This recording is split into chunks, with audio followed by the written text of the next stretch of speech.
Bismillahirrahmanirrahim. Assalamualaikum warahmatullahi wabarakatuh. Di sini saya Faiza akan menjelaskan tentang teori behavioristik. Penelitian oleh tokoh behavioristik yang pertama ada Ivan Petrovich Pavlov, yang kedua ada Edward Lee Thorndike, yang ketiga Burgos Frederick Skinner, yang keempat ada John B. Watson. Yang pertama ada teori behavioristik oleh Ivan Petrovich Pavlov. Ivan Petrovich Pavlov lahir 14 September 1849.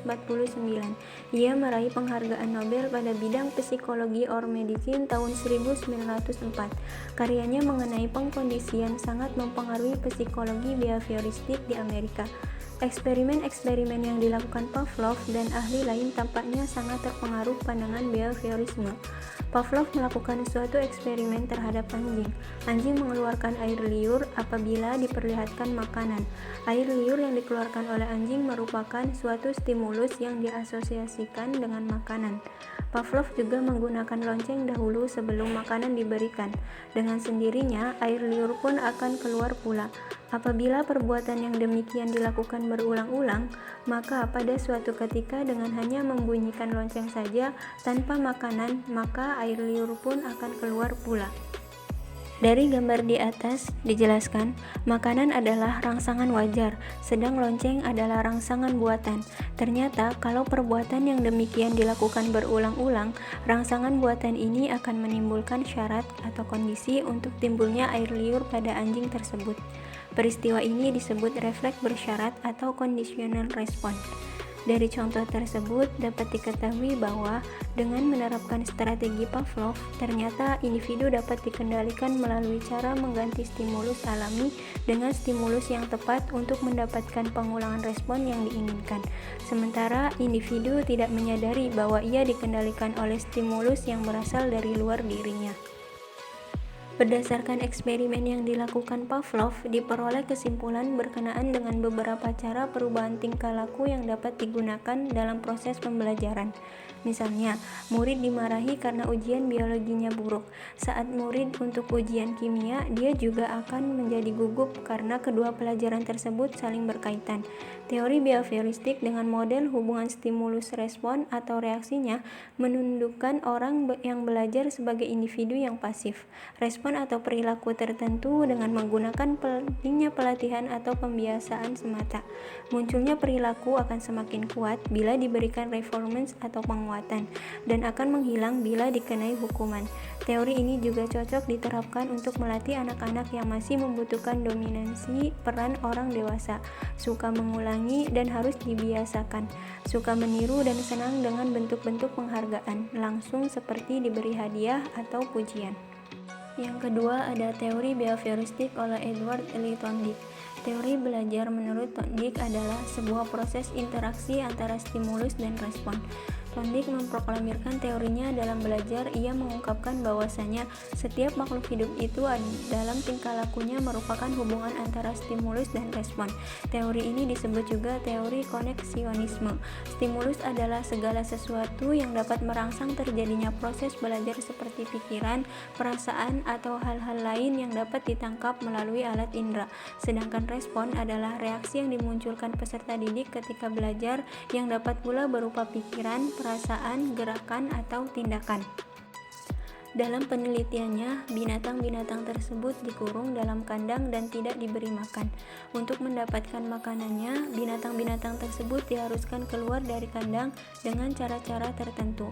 Pada saat dikurung, tentunya binatang-binatang itu melakukan sebuah tindakan mencakar, mengaum, menggigit, menggapai, dan bahkan memegang atau mengais dinding kandang hingga akhirnya ia menjatuhkan beban dan kemudian pintu terbuka. Pengurungan dilakukan berulang-ulang untuk mengurangi frekuensi binatang-binatang tersebut mencakar atau menggigit. Percobaan yang terkenal adalah percobaan menggunakan seekor kucing. Kucing sengaja dilaparkan dan diletakkan di dalam sangkar yang tertutup, dan pintunya dapat dibuka secara otomatis apabila kenop yang terletak di dalam sangkar tersebut tersentuh. Dalam percobaan tersebut, apabila di luar sangkar diletakkan makanan, maka kucing berusaha untuk mencapainya dengan cara meloncat-loncat kian kemari. Dengan tidak tersengaja, kucing telah menyentuh kenop, maka terbukalah pintu sangkar tersebut dan kucing segera lari ke tempat makan. Percobaan ini diulangi untuk beberapa kali dan setelah kurang lebih 10 sampai dengan 12 kali, kucing baru dapat dengan sengaja menyentuh kenop tersebut apabila di luar diletakkan makanan. Percobaan tersebut menghasilkan teori trial and error atau selecting and connecting, yaitu bahwa belajar itu terjadi dengan cara mencoba-coba dan membuat salah.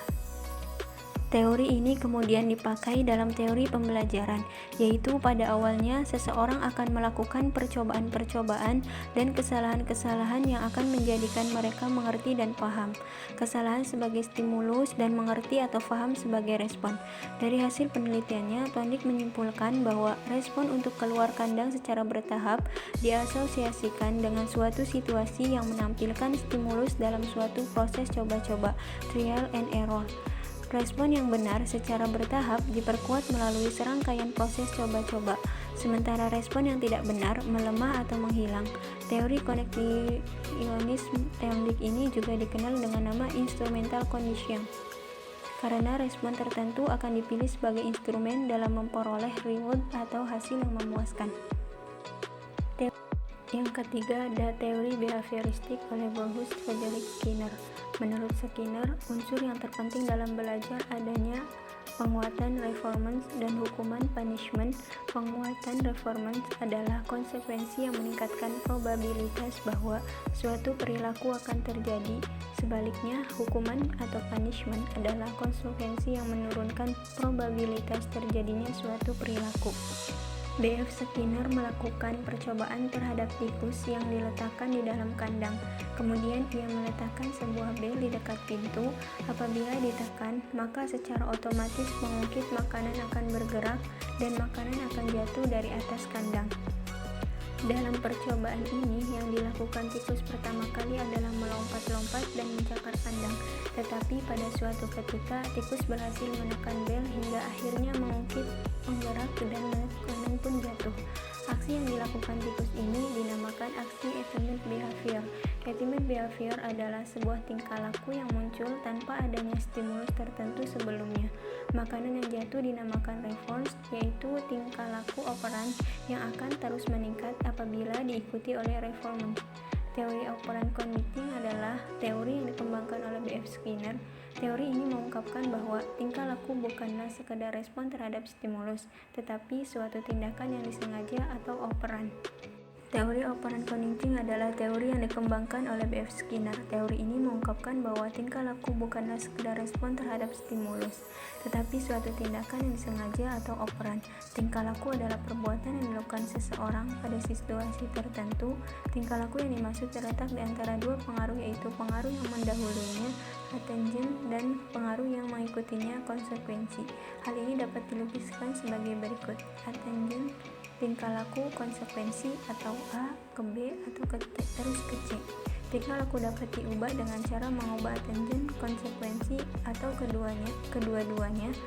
Menurut Skinner, konsekuensi itu sangat menentukan apakah seseorang akan mengulangi suatu tingkah laku pada saat lain di waktu yang akan datang. Skinner membedakan ada dua macam respon, yaitu responden respon atau refleks respon, yaitu respon yang ditimbulkan oleh suatu perangsang-perangsang tertentu, misalnya keluar air liur saat melihat makanan tertentu. Yang kedua, operan respon, instrumental respon, yaitu respon yang timbul dan berkembangnya diikuti oleh perangsang-perangsang tertentu. Contohnya, ketika seorang anak belajar telah melakukan perbuatan lalu mendapat hadiah, maka ia akan menjadi lebih giat belajar, intensif atau kuat. Yang keempat, teori behavioristik oleh John B. Waston. John Brodess Waston dilahirkan di Greenville pada tanggal 9 Januari 1878 dan wafat di New York City pada tanggal 25 September 1958. John Waston dikenal sebagai pendiri aliran behaviorisme di Amerika Serikat. Karyanya yang paling dikenal adalah Psychology as the Behaviorist View with It. Teori perubahan perilaku belajar dalam kelompok behaviorism ini memandang manusia sebagai produk lingkungan. Segala perilaku manusia sebagai besar akibat pengaruh lingkungan sekitarnya. Lingkunganlah yang membentuk kepribadian manusia. Behaviorism tidak bermaksud mempermasalahkan norma-norma pada manusia. Apakah seorang manusia tergolong baik, tidak baik, emosional, rasional, ataupun irasional. Di sini hanya dibicarakan bahwa perilaku manusia itu sebagai akibat berinteraksi dengan lingkungan, dan pola interaksi tersebut harus bisa diamati dari luar.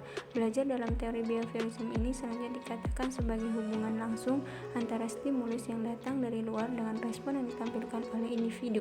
Respon tertentu akan muncul dari individu jika diberi stimulus dari luar. S singkatan dari stimulus dan R singkatan dari respon. Sekian penjelasan dari saya. Terima kasih. Wassalamualaikum warahmatullahi wabarakatuh.